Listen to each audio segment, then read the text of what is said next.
بسم اللہ الرحمن الرحیم نحمده ونصلی ونسلم علی رسوله الکریم اما بعد۔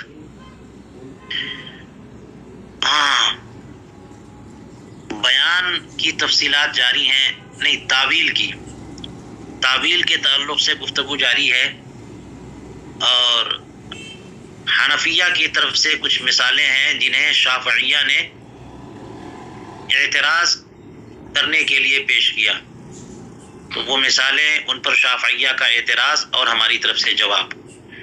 تو اس کی جو مثال چل رہی ہے وہ نکاح کے تعلق سے رسول کریم علیہ السلام کی جو حدیث پاک ہے کہ ایما امرأۃ نکحت نفسها من غیر اذن ولیہا فنکاحها باطل۔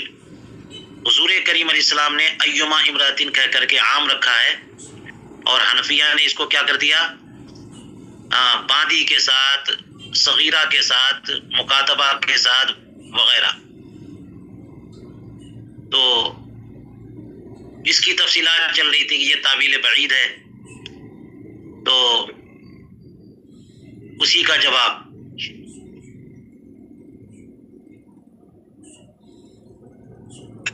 کہ اس میں جو ہم نے تعویل کی ہے اصل میں یہ تعویل نہیں ہے بلکہ یہ استنباط ہے۔ اور ایک بات یہ کہی کہ اس سلسلے میں دو روایتیں ہیں، جو روایت متن میں پیش کی گئی ہے اصل میں وہ ضعیف ہے، تو جو تعویل ہے نا، وہ جو بھی جواب دیا گیا وہ بطور تنزل ہے، ورنہ اس روایت سے استدلال ہی آپ کا صحیح نہیں ہے، تو ہم پر اعتراض ہی نہیں کر سکتا کہ کیوں ہم اس میں تخصیص یا تعویل کر رہے ہیں۔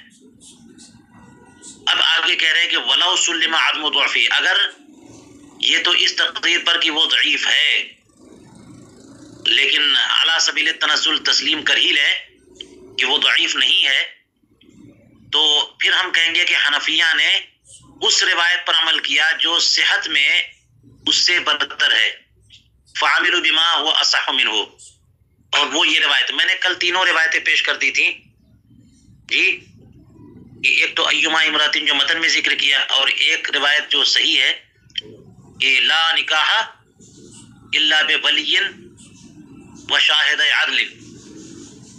تو ہمارا جواب یہ دوسری والی روایت پر جائے گا کہ ہماری تعویل یا تخصیص یا استنباط، لیکن اس کے مقابلے میں ہمارا جو استدلال ہے وہ ایک ایسی روایت سے ہے جو سند کے اعتبار سے اس سے بھی درجہ اعلیٰ ہے، اور وہ کون سی روایت ہے؟ الایم احق بنفسها من ولیہا۔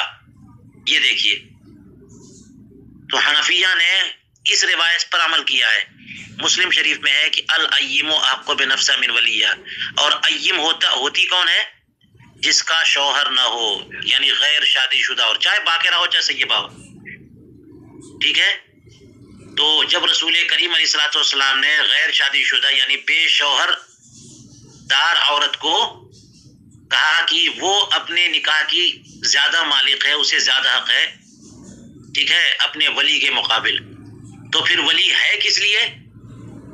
ولی اس لیے ہوتا ہے کہ شادی کا اہتمام کرے، ہے نا، اسے بجا اس کا اہتمام انتظام کر دے، رشتے کی بات کر دے، انتظام و انصرام کو دیکھے، ٹھیک ہے، مباشرت نکاح جو ہے اس کا کام ہے، ورنہ اصل نکاح کی مالک اور پرمیشن دینے والی لڑکی ہوتی ہے۔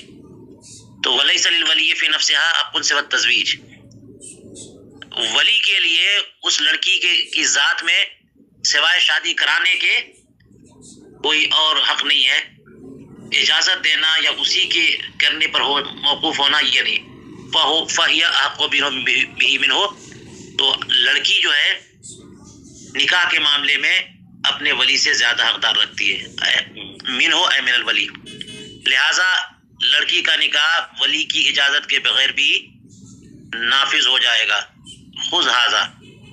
چلیے اتنی بات تو آسان ہو گئی نا، اور کل ہم نے بقدر کفایت گفتگو کر دی تھی، تو آج کی گفتگو میں آسانی ہونی چاہیے۔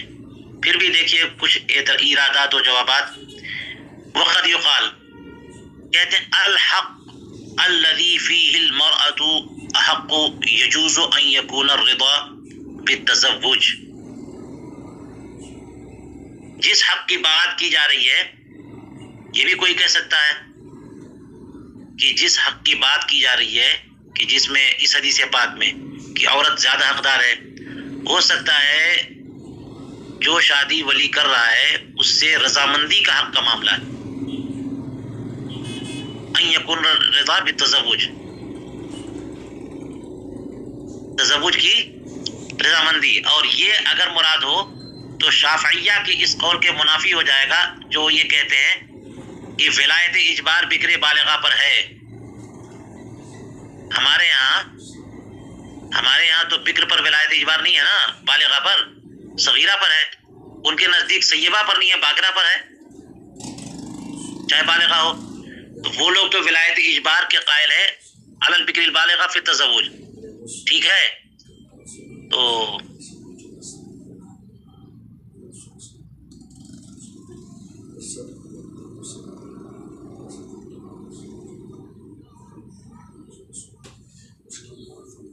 وبعض الشافعیۃ یخصصونه بغیر البکر، اور بعض شافعیہ اس کی تخصیص کرتے ہیں غیر بکر کے ساتھ، یعنی ولایت اجبار مان لیا ہے شافعیہ نے بکر بالغہ پر، لیکن بعض شافعیہ غیر بکر یعنی سیبہ پر، تو پھر وہی حنفیہ کا قول ہو گیا۔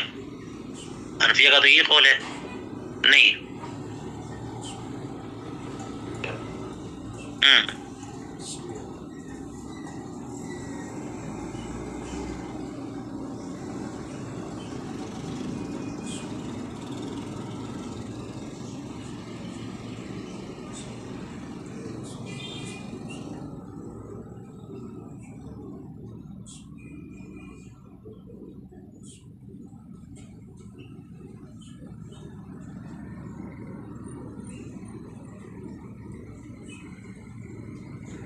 وبعض الشافعیۃ یخصصونه بغیر البکر، یخصصونه کی ضمیر اس قول کی طرف نہیں ہے بلکہ اس حدیث پاک کی طرف ہے۔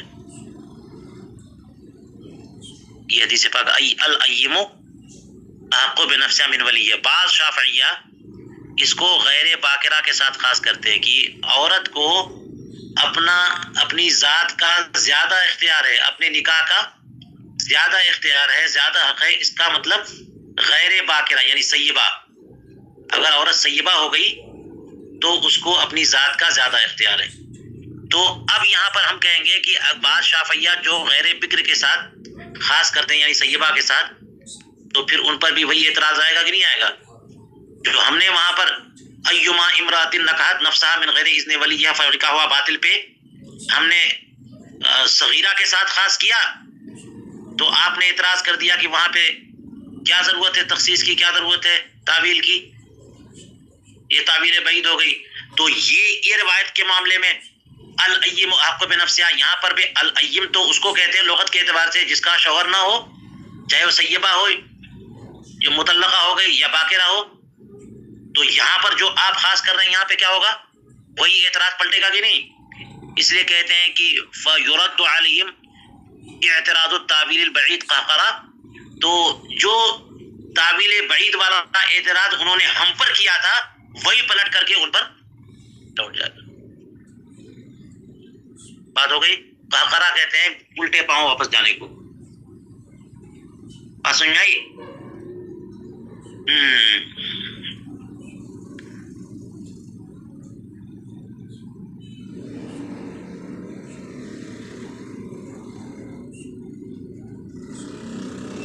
چلیے بات یہ چل رہی ہے کہ اس حدیث پاک پر حنفیہ نے عمل کیا کہ عورت کو اپنی ذات کا زیادہ اختیار ہے، الایم احق بنفسها، لہذا وہ جو روایت پیش کی گئی ہے لا نکاح الا بولی، وہ اس میں تخصیص کرنی پڑے گی،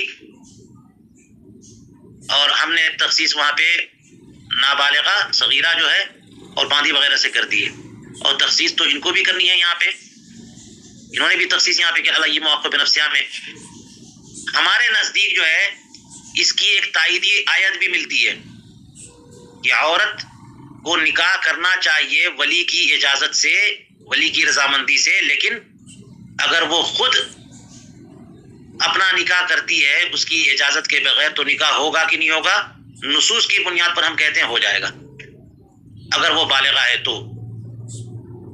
اس کی تائید یہ آیت کریمہ بھی دیکھیے، فرماتے ہیں کہ اللہ تبارک و تعالیٰ کے اس ارشاد گرامی سے بھی اس کی تائید ہوتی ہے کہ اللہ نے فرمایا حتی تنکح زوجا غیرہ، الطلاق مرتان والی جو آیت ہے اس کے آخر میں کیا ہے؟ وَإِن طَلَّقَهَا مِن بَعْدُ فَلَا تَحِلُّ لَهُ حَتَّى تَنكِحَ زَوْجًا غَيْرَهُ۔ یہاں دیکھیے تنکیہ کی نسبت عورت کی طرف ہے کہ نہیں ہے؟ حتیٰ تنکیہ، وہ عورت حلال نہیں ہوگی جب تک کہ وہ کسی اور سے شادی نہیں کرے گی، تو نکاح کی نسبت عورت کی طرف ہے، وہ شادی نہ کرے جب تک، یعنی جب وہ شادی کر لے گی، وہ نکاح کر لے گی، تو پھر اس کے بعد اس سے حلت کی صورت بن سکتی ہے۔ تو نکاح کی نسبت عورت کی طرف ہوئی، لِإِسْنَادِ النِّکَاحِ الْمَرْأَةِ۔ جب قرآن کریم عورت کی طرف نکاح کی نسبت کر رہا ہے تو آپ کا یہ کہنا کہ عورت نکاح نہیں کر سکتی، اس کا ولی نکاح کرائے گا، یہ ٹھیک نہیں ہے۔ اسی طرح سے وَلَا تَعْضُلُوهُنَّ أَن يَنكِحْنَ أَزْوَاجَهُنَّ، قرآن پاک میں أَن يَنكِحْنَ أَزْوَاجَهُنَّ، عورتیں خود نکاح، اور جہاں پہ انکاح کا صیغہ ہے، کئی جگہ پہ انکاح کا صیغہ ہے نا، تو وہ اس لیے کہ طریقہ یہی ہے، اخلاقیات کا تقاضا یہی ہے کہ عورتیں اپنا نکاح خود سے نہ کر لیا کریں، ان کے ولی نکاح کریں، اسی لیے کہا ان کا نکاح کرا دو، ان کا نکاح کرا دو۔ تو نکاح کرا دے ولی تب بھی نکاح ہو جائے گا، عورت خود نکاح کر لے تب بھی نکاح ہو جائے گا، اس لیے کہ دونوں طرح کی آیت ہے۔ تو آپ جب یہ کہہ رہے ہیں کہ خود سے نکاح کرے گی تو نکاح نہیں ہوگا، یہ دلائل کے خلاف ہوا کہ نہیں معاملہ؟ بات سمجھ آئی؟ دیگر دلائل کے خلاف یہ بات ہو گئی۔ چلیے کہتے ہیں والقول بأن جهة الاسناد وجود الاذن منها والرضا به ارتکاب للتجوز من غیر دلیل۔ والقول مبتدا، ارتکاب للتجوز خبر۔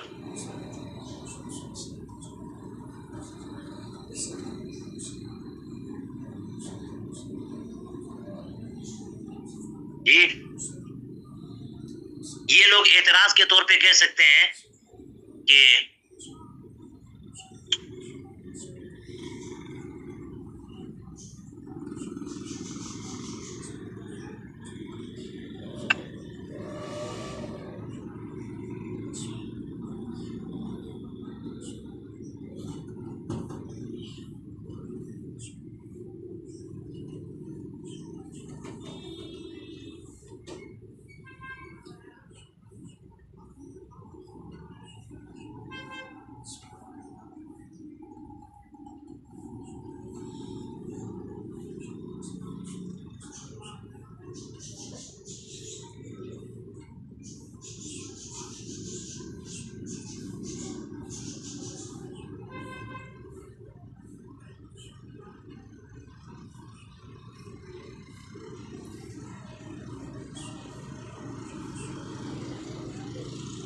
کہ اس آیت کریمہ میں جو نکاح کی اسناد کی گئی ہے عورت کی طرف، تو جہت اسناد کیا ہے کہ اس کی طرف سے اجازت کا ملنا، عورت کا نکاح پر راضی ہونا، نہ یہ کہ وہ خود نکاح کرے۔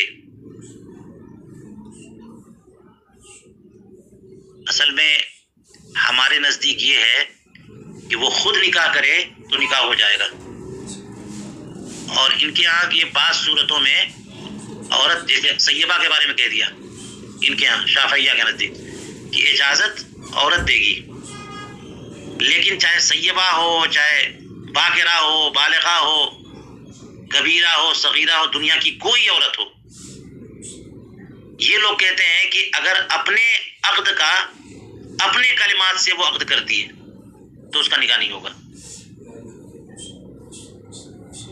ولی نکاح کرائے گا۔ ہاں یہ کہ صغیرہ ہے تو اس کی اجازت نہیں چاہیے، باقرہ ہے تو اس کی اجازت نہیں چاہیے، صحیح ہے تو اجازت چاہیے۔ ہمارے یہاں یہ ہے کہ ولی نکاح کرائے گا تب بھی ہو جائے گا، اور عورت خود بھی نکاح کرے گی اپنے کلمات سے تب بھی نکاح ہو جائے گا۔ تو یہاں پر نکاح کی اسناد کس کی طرف کی گئی ہے؟ حتیٰ تنکیہ میں انہوں نے کہا کہ وہ اس لیے نہیں ہے بلکہ اسناد جو اس کی گئی ہے وہ اس لیے ہے کہ رضامندی اس کی ہے، اجازت اس کی طرف سے ہے. تو کہتے اگر یہ آپ کہتے ہیں کہ رضامندی کی وجہ سے اسناد کر دی گئی ہے ورنہ اصل یہ نہیں کہ وہ نکاح کرے گی، تو یہ بھی تو ارتکاب تجوز ہے. یہ ارتکاب تجوز نہیں ہے، یعنی ارتکاب تجوز مجاز مراد لینا ہوا یہاں پہ. من غیر دلیل، کوئی مجبوری ہے یہاں پر ارتکاب تجوز کی؟ جب لفظ کو حقیقی معنی پر محمول نہیں کر سکتے تب نہ مجازی معنی کی طرف جاتے ہیں. یہاں کوئی ایسی دلیل نہیں ہے پھر بھی ارتکاب تجوز ہے کہ نہیں ہے؟ تو جو ہم کہتے ہیں ارتکاب تجوز کے بارے میں، یہاں آپ بھی ارتکاب تجوز کر رہے ہیں. یہ آیت کریمہ تو یہ بتا رہی ہے کہ عورت اپنا نکاح خود کر لے اپنی عبارت سے تب بھی نکاح ہو جائے گا، اور اسے آپ یہ کہتے ہیں کہ جناب یہ نہیں یہ بات نہیں ہے، وہ اپنے عبارت سے نکاح نہیں بلکہ اس کی طرف سے اجازت ہو، اس کی رضامندی ہو. تو اگر اس طرح کریں گے نا تو یہ ارتکاب تجوز ہے کہ نہیں ہے من غیر دلیل. اور اس طور پر اگر مجازی معنی پر آپ پھیر رہے ہیں تو ہم نے اسی انداز میں اس حدیث پاک میں مجازی معنی میں پھیرا تو کیا فرق پڑ گیا جب آپ یہی کام یہاں کر رہے ہیں؟ وہی ارتکاب لیس اولا من ارتکاب فی الحدیث المذکور، ارتکاب تجوز وہاں ہوا یہاں ہوا، کیا فرق ہے؟ فَإِذَا صَحَّتْ مُبَاشِرَتُهَا لِلتَّزَوُّجِ بحدیث مسلم وإشارة قوله تعالی فلا بد اما التخصیص و اما التاویل. یہی تو ہم نے شروع میں کیا ہے. تو جب اس آیت کریمہ سے اور اس حدیث پاک سے یہ بات بطور صحیح ثابت ہو گئی کہ عورت خود مباشرت نکاح کرے، خود کیا کرے؟ مباشرت نکاح مطلب نکاح کا پروسیس، نکاح کا یعنی عقد وہ خود کرے. مباشرت نکاح مباشرت عقد وہ خود کرے. اور یہ کہاں سے یہ مباشرت نکاح صحیح ہے؟ مسلم شریف کی حدیث سے بھی ثابت ہو گئی بات یہ، اور اللہ تبارک و تعالیٰ کے ارشاد کے اشارے سے بھی بات. یہ اشارہ یہ ہے، یہ آیت کریمہ مسلم شریف والی یہ ہے الایمُ احق بنفسہا، دو طرح سے. تو تخصیص ضروری ہو گئی کہ نہیں ہو گئی؟ جب یہاں پر ایک حدیث پاک سے جو سند صحیح سے ثابت ہے، آیت کریمہ کے اشارے سے یہ بات ثابت ہو رہی ہے کہ عورت اپنے الفاظ سے نکاح کرے گی تو بھی نکاح ہو جائے گا. تو پھر وہاں وہ والی جو حدیث گزری ہے لا نکاح الا بولی، وہاں پہ جو ہے نا کچھ کرنا پڑے گا کہ نہیں؟ یا تو تخصیص کریے یا تعویل کریے. تو لا محالہ جو ہے فلا بد اما تخصیص، یا تو تخصیص کرنی پڑے گی و اما تعویل. تخصیص کیسے کریں گے؟ بعدی کے ساتھ خاص کر دیں گے، یہ سب بات ہو چکی ہے. اور تخصیص عام تعویل بعید نہیں ہے. عام کی تخصیص یہ طریقہ رائج ہے، یہ احتمالات بعیدہ میں سے نہیں ہے، کیونکہ یہ طریقہ بالکل رائج ہے. اور آپ کو یہ بات معلوم ہو چکی کہ یہ تخصیص محض تخصیص جو ہے نا کافی نہیں ہے. ہاں وہ امت تعویل، یا تو تخصیص کرنی ہوگی یا پھر تعویل کرنی ہوگی، اور وہی ہم نے کیا ہے. کون سی تعویل؟ بالاول الی البطلان ایما امرات نکحت نفسها من غیر اذن ولی فنکاح ہوا باطل. اس کا مطلب یہ ہوا کہ باطل ہے، یا تو ابھی باطل ہے یا پھر یہ کہ وہ باطل ہو جائے گا. اور یہ بھی شائع ہے، بالکل عام سی بات ہے. اب یہ ساری باتیں ماتن کی طرف سے ہو گئی ہیں. شارح کہتے ہیں کہ ان سب سے بہتر وہ تعبیریں جو ہم نے کی ہے، کل ذکر کیا تھا نا. سب سے بہتر تعبیر کون سی ہے جو ہم نے کی تھی؟ کیا کہ ولی سے مراد ولی مجبر، ایما امرات نکحت نفسها من غیر اذن ولیہا، یا من غیر اذن ولیہا الکامل ولیہا المجبر، وہ ہم نے کی تھی. کہتے ہیں اور وقال مطلع الاسرار الالہیہ، یعنی والد گرامی علامہ نظام الدین رحمہ اللہ یہ کہتے ہیں کہ حدیث ثانی کا مفہوم یعنی لا نکاح الا بولی و شاہد عدل، اس کا مطلب کیا ہے؟ یعنی مطلب یہ ہے کہ لا نکاح لمن علیہ الولایۃ الا بولی للنکاح، جس پر ولایت ہے کسی کو اس کا نکاح نہیں ہوگا بغیر نکاح کے ولی کے. اور یہ عام ہے کہ وہ وہ نکاح کرے، وہ نکاح کرنے والی عورت یا پھر اس کا ولی.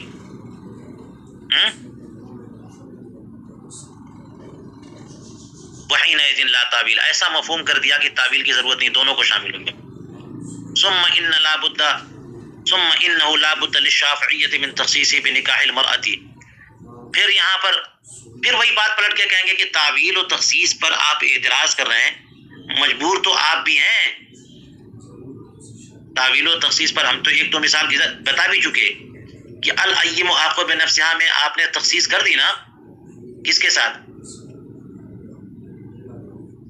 سیبہ کے ساتھ. اور دوسری تعویل دیکھیے آپ کیسے کر رہے ہیں، لا نکاح الا بولی کہا نا آپ نے، یہ حدیث پاک، یہ تو اس کو آپ نے بھی خاص کیا کہ صرف عورت کے معاملے میں ہے. اگر مرد نکاح کرتا ہے تو اس کو ولی کی اجازت نہیں چاہیے. جی لا نکاح الا بولی و شاہد عدل، آپ نے بھی یہ خاص کیا کس کے ساتھ؟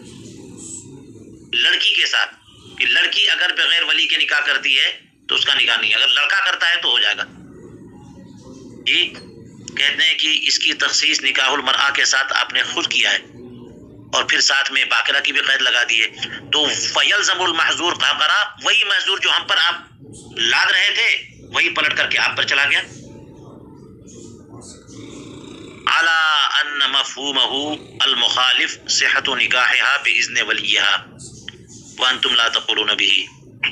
حالانکہ اس کا مفہوم مخالف یہ ہے، اگر اسی پر بات کریں گے تو مفہوم مخالف اس کا یہ ہوگا کہ ولی کی اجازت سے نکاح صحیح ہو جائے گا. یہ والی روایت لیجئے، لا نکاح الا بولی، یا وہ اس روایت کی بات چل رہی ہے ایما امرأۃ نکحت نفسها من غیر اذن ولیہا. تو مفہوم موافق یہ ہے کہ کوئی عورت اپنا نکاح بغیر ولی کی اجازت کے بغیر کرے تو باطل. مفہوم مخالف کیا ہوا کہ ولی اجازت دے دے تو صحیح. یعنی جو عورت اپنا نکاح کرے ولی اجازت دے صحیح. حالانکہ اس کے بھی قائل نہیں ہیں آپ، تو یہ کہتے ہیں کہ عورت نکاح کر ہی نہیں سکتی اپنے الفاظ سے. عورت اپنا عقد اپنے کلمات سے کرے اور ولی اجازت دے دے تب بھی نکاح نہیں ہوگا. آپ نے یہ کہا ہے نا، تو مفہوم مخالف پہ بھی راضی نہیں آپ تو. جی حالانکہ کہتے ہیں وہی کہ مفہوم مخالف جو ہے نا یہ ہوگا کہ عورت کا نکاح صحیح ہو جائے گا جب اس کا ولی اجازت دے دے. حالانکہ آپ اس کے بھی قائل نہیں ہیں، اس لیے کہ فإن النکاح عندکم لا ينقض، یہ نکاح آپ لوگوں کے نزدیک عبارات نساء سے ہوتا ہی نہیں ہے. ٹھیک ہے، چلیے بات ختم ہو گئی. دو بار کہہ چکے کہ وہی اراد آپ کے اوپر پلٹ جائے گا. وقد یقال ان قید من غیر اذن الولی خرج مخرج العادتی، وہ جو پہلی حدیث پاک تھی نا من غیر اذن ولیہا، وہ جو قید عادتاً آئی ہے.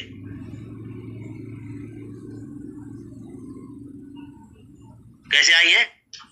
عادتاً، کیونکہ طریقہ یہی ہے کہ عورتوں کا نکاح لڑکیوں کا نکاح ہوتا کیسے ہے؟ ولی کی اجازت و مرضی بھی شامل ہوتی ہے، یہی طریقہ ہے.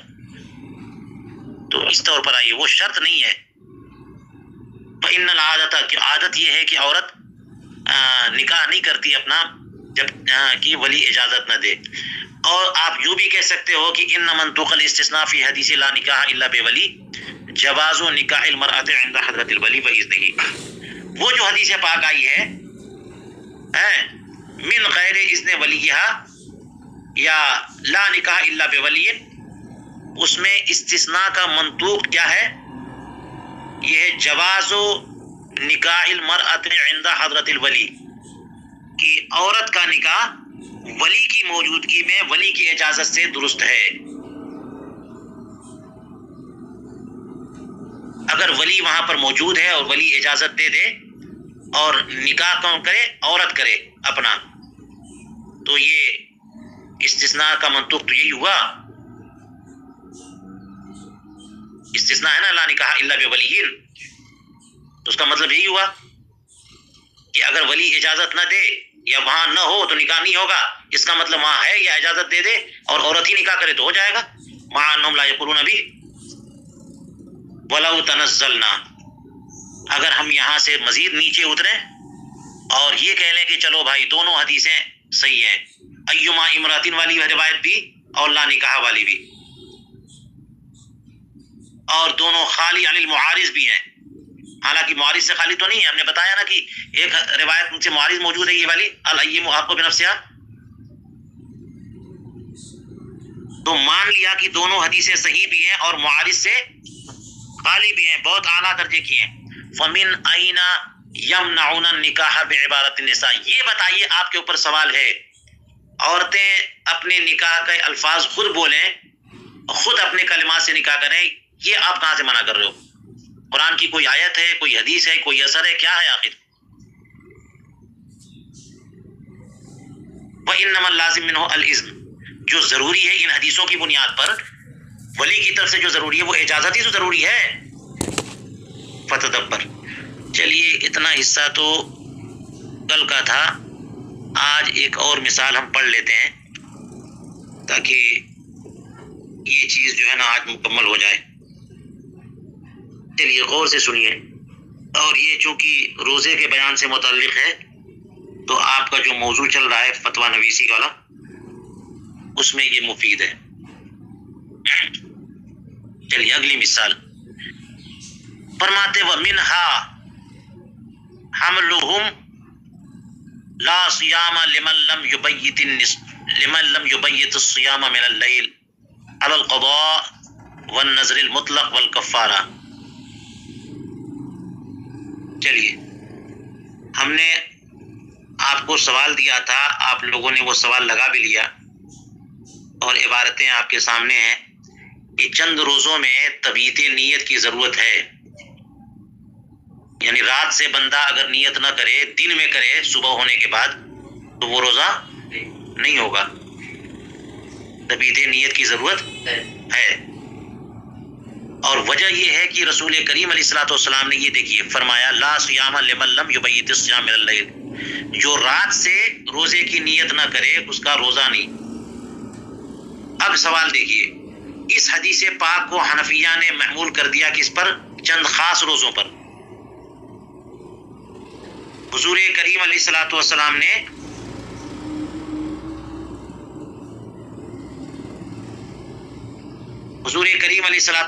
نے تو مطلق فرمایا نا لا صیام لمن لم یبیت الصیام من اللیل، اور حنفیہ نے کیا کر دیا کہ رات سے کوئی نیت نہ کرے تو اس کا روزہ نہیں۔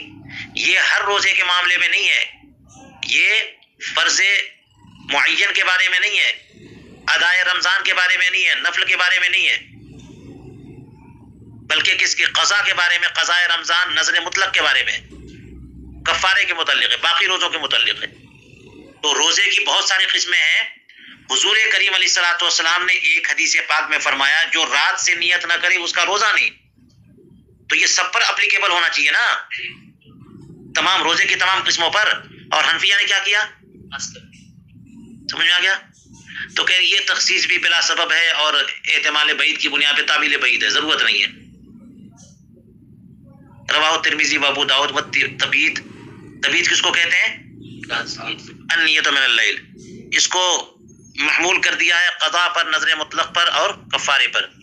فلا یجوزون فیہ النیۃ الا من اللیل، ان روزوں میں حنفیہ جائز نہیں قرار دیتے نیت کو جب تک کہ رات سے نہ ہو، اور رات سے مراد وہی ہے مغرب سے بعد کبھی بھی کر لیجیے آپ، عشاء بعد کر لیجیے، آدھی رات میں کر لیں، صبح صادق کے بالکل ساتھ کر لیں، ایک دم ایک سیکنڈ بھی بعد نہیں ہو، تب بھی یہ تبییت نیت ہی مانیں گے۔ لیکن اس کے بعد اگر کیا نا تو تبییت نیت نہیں ہے، یہ ہے تبییت نیت کا مطلب۔ کہتے ہیں بخلاف صیام شہر رمضان، برخلاف چند روزوں کے کہ رمضان کے روزے اور نفل روزہ، اس میں آپ کہتے ہیں کہ کوئی بات نہیں، ذبح کبریٰ سے پہلے جو ہے نا نیت کر لیجیے ہو جائے گا، یہ پوری بات ذہن میں ہے نا۔ فَإِنَّهُ يَجُوزُ فِيهِمَا النِّيَّةُ عَلَى نِصْفِ النَّهَارِ فَجَعَلُوهُ كَاللَّغْزِ۔ شافعیہ یہ کہہ رہے ہیں کہ اس حدیث پاک کو حنفیہ نے قضاء اور نذر مطلق اور کفارے پر محمول کیا ہے، تو اس کو بالکل چیستہ بنا دیا، پہلی بنا دیا۔ کیا بنا دیا؟ پہیلی کا مطلب یہ ہے کہ الذی لا یفهم الا بصعوبۃ شدیدہ، ایک پہیلی ہو گئی، ایک چیزنا ہو گیا، ایک طلسم ہے، کچھ سمجھ میں نہیں آ رہا کہ کیا.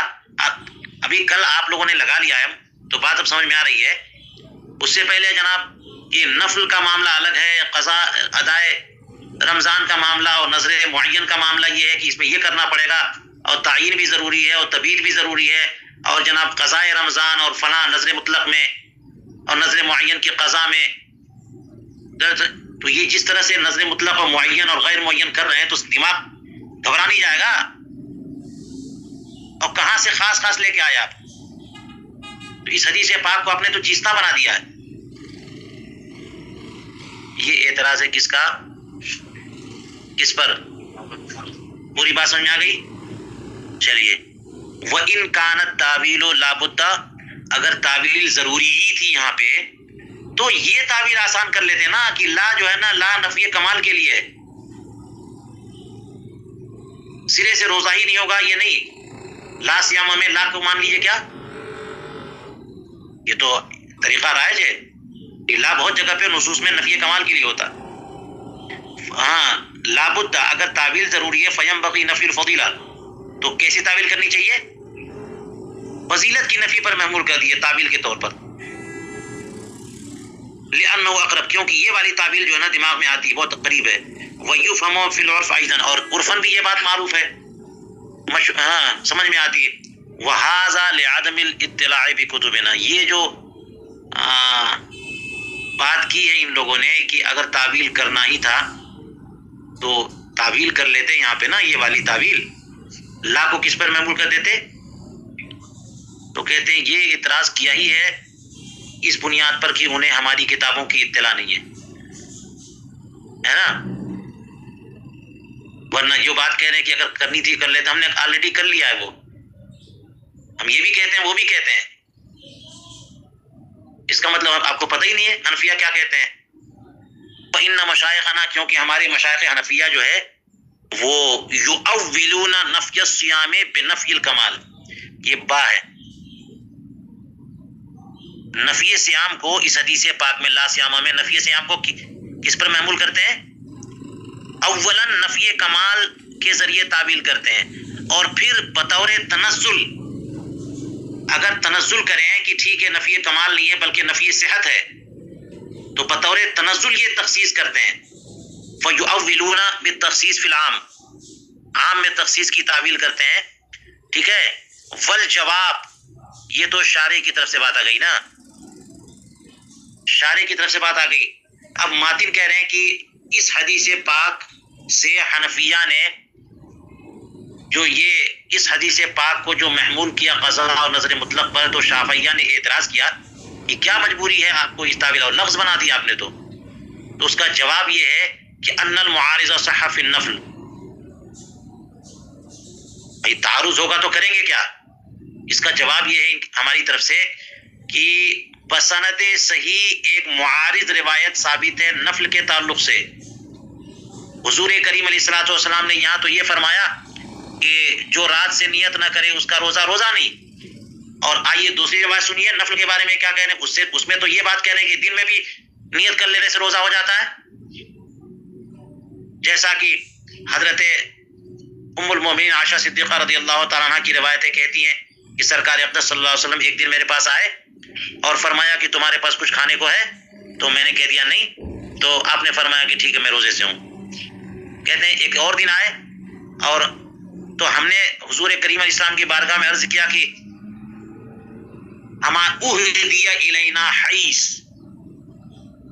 ہمارے پاس جو ہے نا وہ حیث کا تحفہ آیا ہے. حیث کا معنی دیکھ لیجئے گا، یہ شاید مالیدہ، کھانے کی کوئی چیز میٹھی.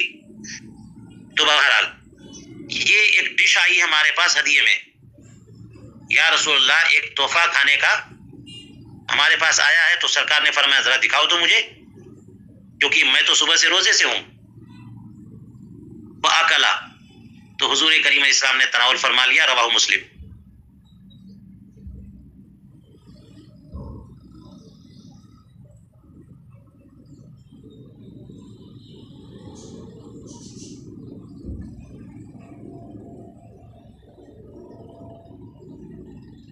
یہ روایت آپ کے سامنے آ گئی ہے. تو اصل بات یہ ہے کہ حضور کریم علیہ الصلوۃ والسلام اٹھے، بیدار ہوئے اور فرمایا کہ ہے کچھ کھانے کو؟ تو کہا کچھ نہیں ہے. اس کا مطلب یہ روزے کا ارادہ نہیں تھا. اور جب وہاں سے کہا گیا کہ نہیں کچھ نہیں کھانے کو ہے، تو فرمایا ٹھیک ہے میں روزے سے ہوں. یہ دن میں فرمایا. تو جب یہ کہا دن میں تبھی تو نیت کی اپنے. ٹھیک ہے. تو یہ روایت صریح ہے اس سلسلے میں کہ سرکار اقدس صلی اللہ علیہ وسلم نے دن میں نیت کی ہے. حضور کریم علیہ الصلوۃ والسلام نے پہلے تو فرمایا جو رات سے نیت نہ کرے اس کا روزہ نہیں، اور یہاں پہ خود ہی آپ دن سے نیت کر رہے ہیں. تو تعارض ہوا کہ نہیں ہوا؟ کچھ وجہ ہے تبھی تو ہم نے وہاں تعویل کی ہے. تعویل تو کرنی پڑے گی. اس کا مطلب یہ ہے کہ اس حدیث یہ معاملہ نفلی روزے کا، کوئی رمضان کا دن نہیں تھا، نفلی روزے کی بات ہے. تو آپ نے کہہ دیا کہ ٹھیک ہے میں اب روزے سے ہوں. کہتے ہیں کہ فہذا صریح فی النیت فی النہار فی النفل. نفل کے معاملے میں دن ہی میں نیت کرنے کے تعلق سے یہ حدیث پاک بالکل صریح ہے. کوئی نہیں کہہ سکتا کہ اس میں نیت کا معاملہ نہیں ہے. ٹھیک ہے. یہ معارض ہے، اس وجہ سے حنفیہ نے اس میں تخصیص کی ہے. کہتے ہیں وہذا انما یتم لو کان الصوم غیر متجزی، لو کان الصوم غیر متجزی ولم یکن صوم بعد النہار صوما. یہ استدلال تب تام ہوگا جبکہ روزہ غیر متجزی ہو اور دن کے بعض حصے کا روزہ نہ ہو. اور اگر متجزی ہو، یعنی اس طور پر کہ متجزی ہونے کا مطلب یہ ہوا کہ ایک دن کا روزہ ایک روزہ ہوتا ہے، لیکن اس کے روزے کے بھی ٹکڑے ہو سکیں. آدھے دن کا روزہ آدھا روزہ ہو جائے، وہ بھی روزہ ہو جائے، 1 گھنٹے کا بھی روزہ ہو جائے. اگر صوم متجزی ہو، اگر صوم متجزی نہ ہو تب یہ سب باتیں آئیں گی. اور اگر صوم متجزی ہو، وہ کیسے کہ بعض النہار عبادت، ان کی دن کا بعض حصہ بھی عبادت ہو، جیسا کہ ہدایہ میں امام شافعی رحمہ اللہ کی طرف سے یہ منقول فرمایا کہ ہمارے نزدیک تو صوم متجزی نہیں ہے، لیکن امام شافعی کے نزدیک صوم کیا ہے؟ متجزی ہے. صوم بعض النہار مصوم، دن کے بعض حصے کا صوم بھی صوم ہے. تو پھر یہ اعتراض ہو ہی نہیں پائے گا کہ حضور کریم علیہ الصلوۃ والسلام نے جو دن میں کہا تھا کہ کھانے کو لاؤ تو فرمایا کہ نہیں ہے کچھ، بتایا کہ نہیں ہے تو کہا میں اب روزے سے ہوں. تو اس سے جواب دے کیسے پائیں گے؟ کیونکہ یہاں سے اس کا مطلب روزہ آدھا روزہ شروع ہوا. کہتے ہیں کہ لیکن شرط الامساک من الفجر، بعض نہار کا روزہ بھی روزہ ہے، لیکن اس کی شرط یہ ہے کہ فجر سے ہی کھانا چھوڑنا پڑے گا. کھانا کہاں سے چھوڑنا پڑے گا؟ صبح سے ہی آپ نے کھایا نہیں ہو تو یہ روزہ، کیونکہ دن روزے کا وقت ہے پورا اور نیت کی ہے بیچ میں، تو آدھا روزہ ہوا، لیکن تبھی ہوگا جبکہ فجر سے کچھ کھایا نہ ہو. تو اس صورت ففی ہے للمناقشۃ مجال، یہ جو صورت ہو جائے کہ روزہ متجزی ہو جو کہ شافعیہ کے نزدیک ہے، تو اس میں بحث کی گنجائش نکلتی ہے، ورنہ متجزی نہ ہو تو بحث کی گنجائش نہیں ہے. فَإِنَّ النَّاوِي فِي النَّفْلِ بِالنَّهَارِ صَائِمٌ بَعْضَ الْيَوْمِ، کیونکہ دن میں جو نفل کی نیت کرے گا وہ تو باقی دن کا روزہ رکھے گا. من حین وجود النیت، جب سے جو ہے نا نیت اس کی شروع ہوئی ہے. لا من الابتداء، یہ نہیں مانا جائے گا کہ صبح ہی سے روزہ ہے. صبح سے تو روزے کی نیت ہی نہیں تھی تو کیسے ہوگا روزہ؟ شام سے روزہ، دوپہر سے ہوا. فَيَكُونُ تَقَدُّمُ النِّيَّةِ عَلَى الصَّوْمِ شَرْطًا فِي كُلِّ صِيَامٍ، لہٰذا نیت کا تقدم عبادت پر، روزے پر، یہ ہر روزے میں شرط ہے. یہ نہیں کہ نفل میں شرط نہیں ہے اور ادائے رمضان میں شرط ہے، ہر روزے میں شرط ہے. لیکن الامر غیر خفی علی ذی الدرایہ، لیکن یہ معاملہ اصحاب فقہ و فتاوی اور اصحاب درایت پر خفی نہیں ہے. فإنہ نسب الشارع، یہ شارع کا نہیں، کیا لکھا ہے؟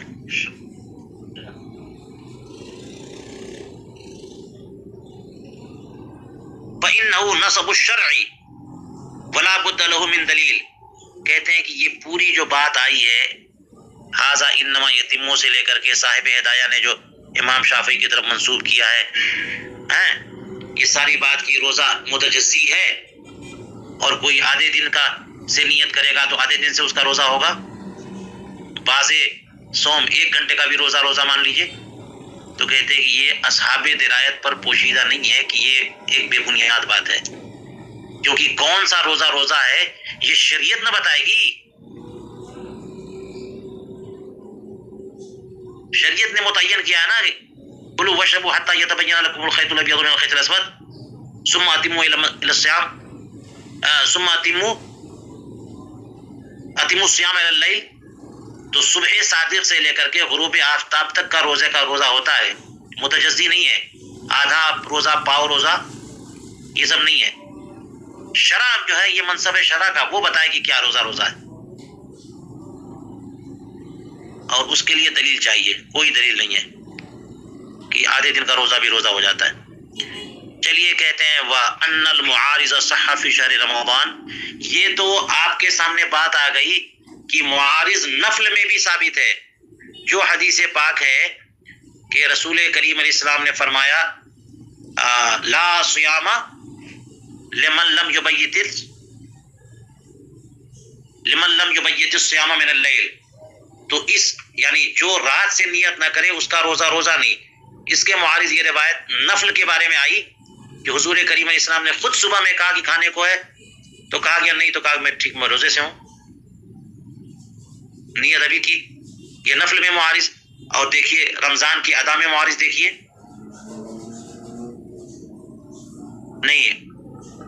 وفی کہتے ہیں ایک اور معارض ہے فی شہر رمضان، جبکہ حیث قال بعد الشہادت بالرؤیت وفی یوم عاشوراء حین کان صومہ واجبا ومن لم یکن اکل فلیصم. دیکھیے ایک مرتبہ کیا ہوا مدینہ منورہ میں کہ ایک اعرابی آئے اگلے دن رات میں، شام میں چاند نظر نہیں آیا. صبح کا دن جو مشرق ہے نا، تو عمومی طور پر جہاں چاند نظر نہیں آتا اس کو 30 شعبان مانتے ہیں، لیکن اگر شہادت آ جائے تو پہلی رمضان ہے. تو اعرابی نے دن چڑھے آ کر کے گواہی دی کہ میں نے چاند دیکھا ہے.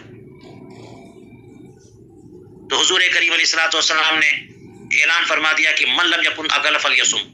ابھی تک جس نے کھایا نہیں ہے وہ روزہ رکھ لے. دن میں کہہ رہے ہیں روزہ رکھ لے، اگر کھایا نہیں تو روزہ رکھ لے. اور جس نے کھا لیا ہے وہ اب باقی دن نہ کھائے، اس کو امساک کا حکم دیا. اگر کوئی صبح کھا لے تو باقی دن کیا کرے؟ امساک کرے. امساک واجب ہے اگرچہ روزہ نہیں ہوگا.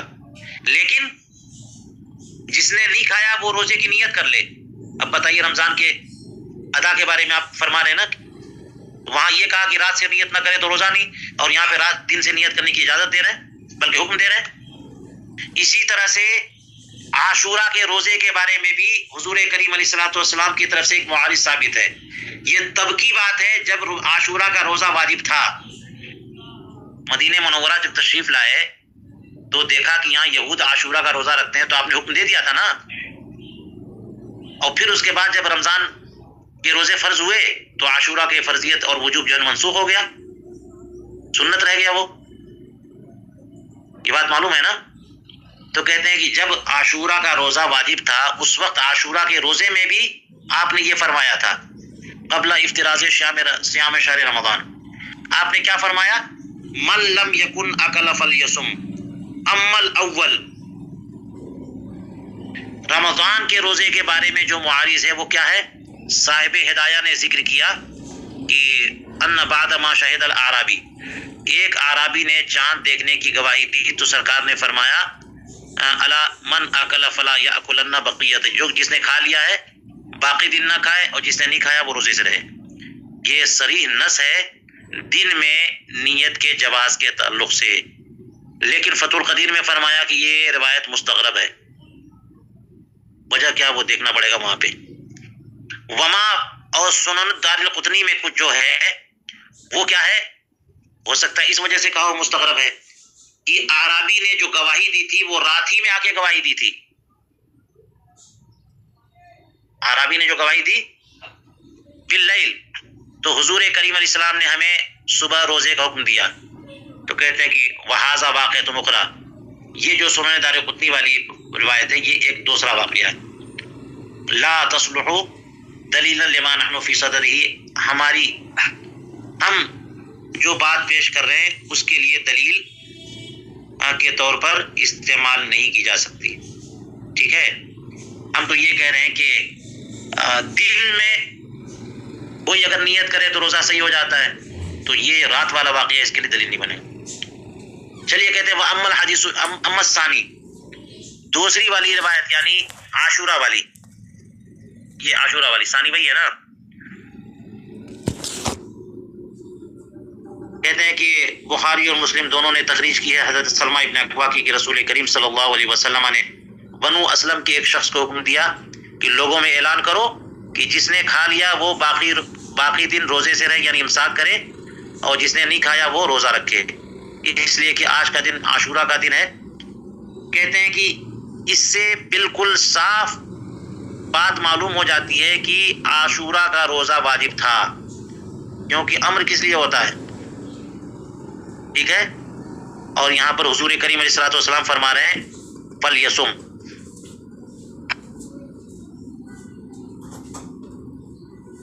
وَأَنَّ الصَّوْمَ الْوَاجِبَ يَتَأَتَّى بِنِيَّةٍ فِي النَّهَارِ، اور یہ بھی بات ثابت ہو گئی اس روایت سے کہ دن میں اگر کوئی نیت کرتا ہے تب بھی واجب روزہ ادا ہو جاتا ہے، واجب روزہ ادا ہو جاتا ہے. ہاں یہ ضروری ہے کہ امساک اگر فجر سے کرے گا تبھی نہ رسول کریم علیہ السلام نے فرمایا کہ اگر کھا لیے ہو تو پھر باقی دن نہیں کھانا، اور اگر نہیں کھائے ہو تو روزے کی نیت کر لو. فَإِنَّمَا يَقَعُ عِبَادَةً، اگر وہ نیت کر لیتا ہے تو یہ عبادت اور روزہ ہو جائے گا، اور نیت نہ کرے تو. اور اللہ کا مطلب یہ بھی ہو سکتا ہے کہ اگر اس نے فجر سے امساک نہیں کیا تھا، کچھ کھا لیا تھا اور اب نیت کرے گا تو روزہ نہیں ہوگا.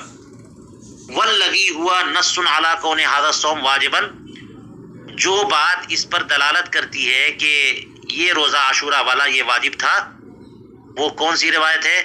وہ بھی ام المومنین عائشہ صدیقہ رضی اللہ تعالیٰ عنہ کی روایت ہے، بخاری مسلم میں. فرماتی ہیں کہ کان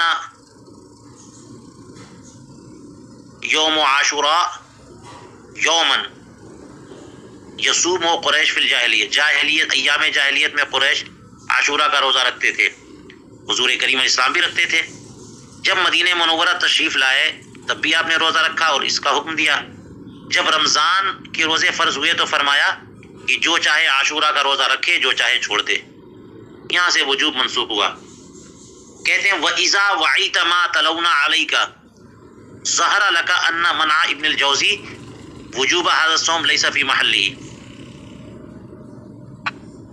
جب اگر آپ یاد رکھو جو باتیں ہم نے تفصیل سے بتائی ہیں تو آپ کے لیے یہ بات ظاہر ہو جائے گی کہ ابن جوزی نے عاشورہ کے روزے کے وجوب کا انکار کیا ہے.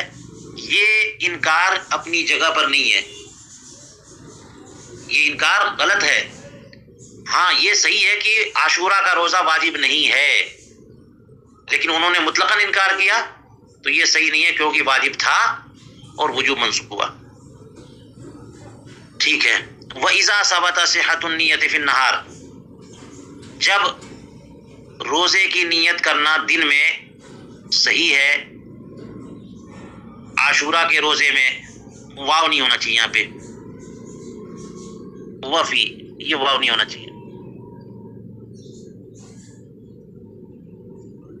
جب دن سے ہی روزے کی نیت کرنا صحیح ہے، عاشورہ کے روزے میں، شہر رمضان کے ادا روزے میں، تو لازمہ فی النظر المعین، نظر معین میں بھی نا یہ لازم ہوگا کہ دن سے بھی کوئی نیت کر لے تو روزہ ہو جائے گا. کیوں؟ اس لیے کہ یہ بھی واجب معین ہے. عاشورہ کا روزہ واجب معین ہے، ہاں، اور رمضان کا روزہ واجب معین ہے تو نظر معین بھی واجب معین ہے. تو جب عاشورہ کے بارے میں یہ بات آئی ہے اور رمضان کے ادا کے بارے میں جب یہ بات آئی ہے تو اسی قبیل سے تو نظر معین بھی ہے. اس لیے فرما دیا کہ چونکہ پہلے سے متعین ہے تو دن میں بھی آپ نیت کر لو گے تو کام چل جائے گا. والواجبات المعینہ لا فرق فیہا، اور واجبات معینہ میں کوئی فرق نہیں ہے. ایک واجب کے بارے میں ایک بات آئی ہے تو دوسرے واجب میں بھی وہ بات ثابت ہوگی. ولم یبقى الا غیر المعین، تو اب کون روزہ باقی رہ گیا؟ وہ واجب جو غیر معین ہے، یعنی قضاء رمضان، واجب مطلق، نذر مطلق، ٹھیک ہے، جیسے نذر مطلق ہے، کفارہ ہے، قضاء ہے، اس میں ہم کہہ دیں گے کہ ہاں رات سے نیت ضروری ہے. فإن اليوم لم يعین لهذا الصيام، ان روزوں کے لیے، اس روزے کے لیے تو دن معین ہے نہیں. فلا يتوقف الامساك في اول اليوم الا على نیت ما عین له وهو النفل، تو اول یوم سے جو امساک کسی نے کیا ہوا ہے، فجر سے ہی جو ہے نا وہ کھانا پینا چھوڑ کے بیٹھا ہے، تو وہ اسی نیت پر موقوف ہے جس کے لیے وہ متعین ہے عام دنوں میں. اور عام دنوں میں عام دن جو ہیں وہ متعین ہے نفل کے لیے. رمضان کا مہینہ متعین ہے رمضان کے روزے کے لیے، عاشورہ کا دن متعین ہے عاشورہ کے روزے کے لیے، باقی جو دن متعین ہے نفلی روزے کے لیے. تو اس لیے آپ نے نیت دن میں کر لی، ہو جائے گا دن کا روزہ، نفلی روزہ، ٹھیک ہے. فعملوا بالادلة جميعا بقدر الامکان، تو حنفیہ نے جو ہے وہ کسی ایک دلیل پر عمل نہیں کیا، بلکہ بقدر امکان جتنے بھی دلائل ہیں قرآن و حدیث سے، سب کو پیش نظر رکھتے ہوئے جس قدر عمل ہو سکتا تھا سب پر عمل کیا ہے، ٹھیک ہے. فاولوہ، لہذا کہتے ہیں کہ حنفیہ نے اس حدیث پاک کی تعویل کی کہ لا فضیلۃ لمن لم یبیت الصیام من اللیل، جو رات ہی سے روزے کی نیت نہ کرے اسے روزے کی فضیلت نہ ملے گی. یعنی ان روزوں میں بھی جو دن سے نیت کرے تھے صحیح ہو جاتے ہیں ان میں بھی. اور یوں بھی تعبیر کی ہے بأن لا صیام لمن لم ینوی ان یکون صوما من اللیل.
یہاں پر دوسرے نسخے میں استثناء تو نہیں ہے.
ہاں اس میں بھی بالکل اسی طرح سے ہے.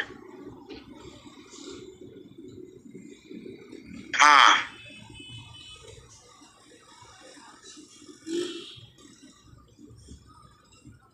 یہ جملہ میرا نزدیک یہ ہے کہ پورا ہو جا رہا ہے یہاں پہ، اور یہاں سے وہ انکان نیت بالنہار، یہ ان وصلیہ نہیں، ان وصلیہ کی بنیاد پہ بات نہیں بن رہی ہے. اس تقدیر پر واو یہاں پر زائدہ یعنی خطا ہو تو مفہوم بنے گا.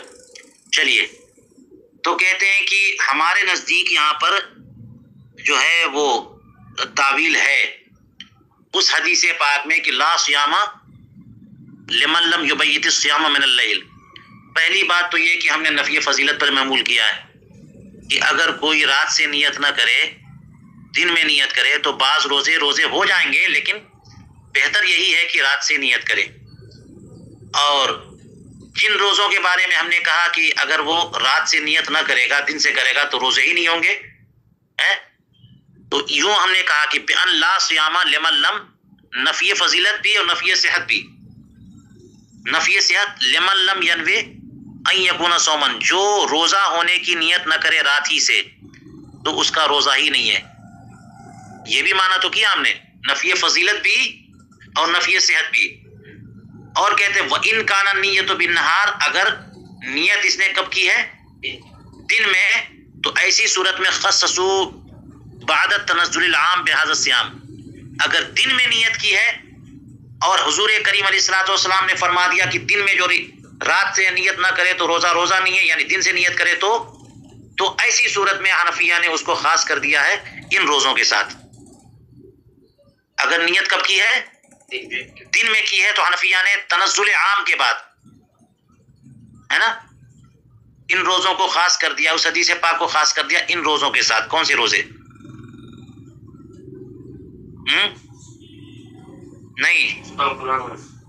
نہیں واجب معین نہیں، قضاء رمضان نظر مطلق وغیرہ. والتخصیص لیس من التاویلات البعیدہ، اور عام میں تخصیص کوئی بعید تعویل ہوتی ہے کیا؟ یہ تو طریقہ ہے. وہو اولا من احضار البعض مطلقا، اور یہ بعض کو مطلقاً لغو کر دینے سے بہتر ہے کہ سب کو لیا جائے. بات سمجھ میں آئی؟ دیکھ لیجئے کہ وہ حدیث پاک ہے نا، وہ حدیث پاک ہے کہ لا صیام لمن لم یبیت الصیام من اللیل، اور پھر یہ حدیث پاک یہ اعلان کر دو ذرا کہ جس نے بھی نہیں کھایا وہ اب سے نیت کر لے، صبح میں فرما رہے ہیں. تو آپ لوگ یا تو اس کو حضر کرو گے یا اس کو حضر کرو گے، یا تو اس حدیث کو چھوڑیں گے آپ اور یا پھر اس حدیث پاک کو چھوڑیں گے. بات سمجھ میں آ رہی ہے؟ ہمارے نزدیک نہ ہم وہ حدیث چھوڑ رہے ہیں نہ یہ حدیث چھوڑ رہے ہیں، سب پر عمل کرنا بعض کو مطلقاً احضار سے بہتر ہے. ٹھیک ہے؟ اور اس صورت میں جو ہے نا سب پر عمل ہو جاتا ہے. وہ حدیث پاک اس حدیث پاک پر بھی عمل ہے، اس حدیث پاک پر بھی. تو وہی کہتے ہیں کہ یہ تخصیص و تعویل اس سے سب پر عمل ہو جا رہا ہے، تو یہ بہتر ہے بعض کو مطلقاً لغو اور عبث قرار دینے سے، جیسا کہ ان لوگوں نے کیا ہے. پھر کہتے ہیں کہ ثم حدیث لا صوم لمن لم یبیت الصیام، یہ کلمات ہوں اور یوں بھی روایت ہے لا صوم لمن لم یبیت الصیام، اور ایک ہے لمن لم یجمع الصیام، ایک ہے لمن لم یفرض الصیام من اللیل، ہے نا. ان الفاظ میں ہو یا ان الفاظ میں ہو، ان میں اختلاف ہے رفع و وصل و صحت و ضعف میں، کہ یہ روایتیں جو ہیں ضعیف ہیں یا صحیح ہیں، کون مرفوع ہے اور متصل ہے اور کون غیر مرفوع ہے نا. تو کہتے ہیں کہ یہ پہلی والی جو روایت ہے نا یہ والی، یہ اما الاول فلانه روا مالک، یہ سند دیکھ لیجئے، امام مالک نے موطا میں اس کو بیان کیا ہے، اسے نقل کیا حضرت عبداللہ ابن عمر کے کلام کے طور پہ، ام المومنین عائشہ صدیقہ ام المومنین حفصہ رضی اللہ تعالیٰ عنہم کے کلام کے طور پر، اور عبداللہ ابن ابی بکر نے عن الزہری اس کو مرفوعاً بیان کیا ہے نا ام المومنین حفصہ سے. تو یہ ہو گئی، تو دیکھ لیجیے آپ وقف بھی ہے اور رفع بھی ہے. اسی طرح سے حدیث ثانی اس کے بارے میں کہتے ہیں کہ دارقطنی نے کہا کہ عبداللہ ابن عباد نے فضل سے منفرداً نقل کیا، اسے کوئی ان کا متابع نہیں ہے، کوئی شاہد بھی نہیں ہے. بہذا الاسناد کلہم ثقات، لیکن سارے کے سارے روات ثقہ ہیں. لیکن امام بہقی نے یہ فرمایا کہ عبداللہ ابن عباد جو ہے نا یہ مشہور نہیں ہے، اور یحییٰ ابن ایوب جو ہے یہ قوی نہیں ہے، حالانکہ یہ بحقی کے رجال میں سے ہیں، اور عبداللہ ابن عباد بصری جو ہے نا یہ اخبار کو بدل دیتے تھے، روایتوں کو ادھر سے ادھر کر دیتے تھے، تو اس سے ان کی روایت قابل اعتماد نہیں ہے۔ اور نیز کہا کہ روا عنہ روح ابن الفرج، ان سے یعنی عبداللہ ابن عباد سے روح ابن فرج نے ایک موضوع روایتوں کا مجموعہ نقل کیا ہے، روایت کی ہے۔ فَلِلَّهِ دَرُّ مَشَائِخِنَا الْكِرَامِ حَيْثُ قَدَّمُوا حَدِيثَ صَوْمِ عَاشُورَاءَ الصَّحِيحِ الْمُتَّفَقِ عَلَى صِحَّتِهِ وَعَمِلُوا بِعِبَارَتِهِ وَدَلَالَتِهِ وَعَمِلُوا بِهَذَا الْمُخْتَلَفِ فِيمَا وَافَقَ الْقِيَاسَ۔ یہ دیکھیے اس قدر گفتگو اور سند کو کی جانچ پڑتال کے بعد جو حنفیہ نے عمل کیا ہے وہ دیکھیے کتنا گہرا، کتنی گہرائی اور کتنی دقت شناسی اس میں ہے۔ تو جو حدیث پاک بسند صحیح ثابت ہے،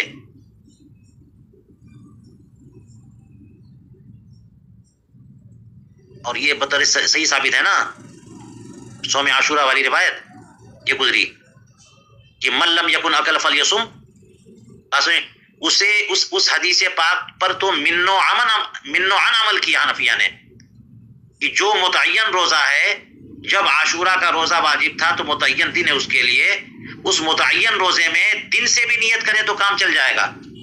اس روایت پر تو حنفیہ نے من و عن عمل کیا، اور جس روایت کے تعلق سے اتنا کلام ہو گیا، کوئی کہہ رہا مسند نہیں ہے، کوئی کہہ رہا مرفوع نہیں ہے، کوئی کہہ رہا مرفوع ہے، وہ کوئی کہہ رہا حضرت عبداللہ ابن عمر کا قول ہے یا ام المومنین عائشہ کا قول ہے، اور ایک جگہ یہ کہ بیچ میں جو رجال میں ایک راوی ہے وہ معتبر نہیں ہے۔